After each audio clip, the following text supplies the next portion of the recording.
So what is preREO?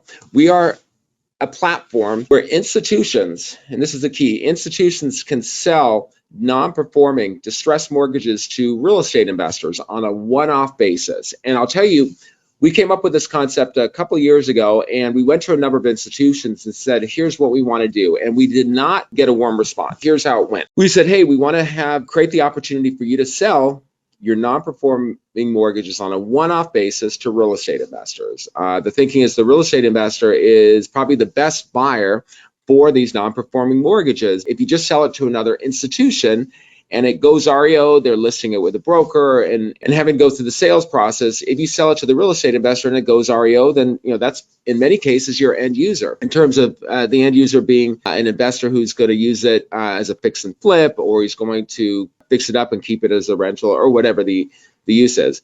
But the institution's response was that if we're going to sell 100 different loans to 100 different buyers, that means we're going to have to do 100 different know your customer checks.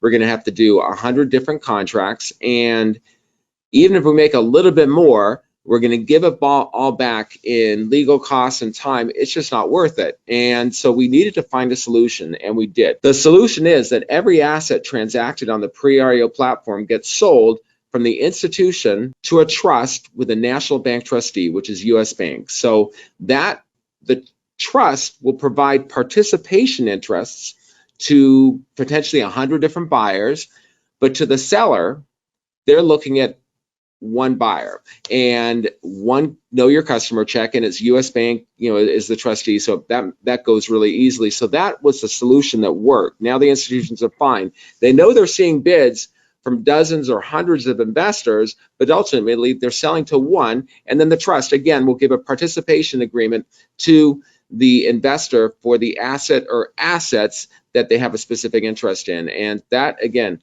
that's the pivot that's really worked and positioned us well. Right now you can see this is a screenshot from probably the last week or two. We had 702 listings. Right now I think we're right around 900. We're going to hit 1,000, we think, in the next week or two. So it is growing a great deal, and as fast as they're going on, we're getting bids. I think we're seeing record numbers of bids every day and accepted offers. I know we had probably a dozen accepted offers in the last day. So it is something where we are getting significant traction, but we need your help. We can't do this alone. And I'll tell you, the agent program, big part of this is we need to sell everything. So if we get, I'm looking at what's on the screen right now, if we get assets in Cleveland, there's plenty of REO buyers already registered in Cleveland, which is great. So we're going to get action on that loan pretty fast. But when you go to, I'll try to find a small city, but I'll take the one on the left, on the lower left, Lennar City, Tennessee.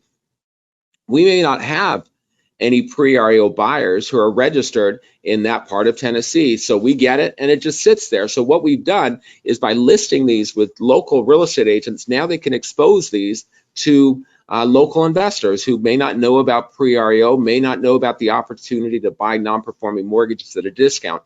Because when a fund gives us 100 loans to sell, it is super important for us to sell a very high percentage of those. If we just sell 30, is it worth the effort? But if we sell 80, 85, 90, it's worth the effort. And the more we sell, the more we get.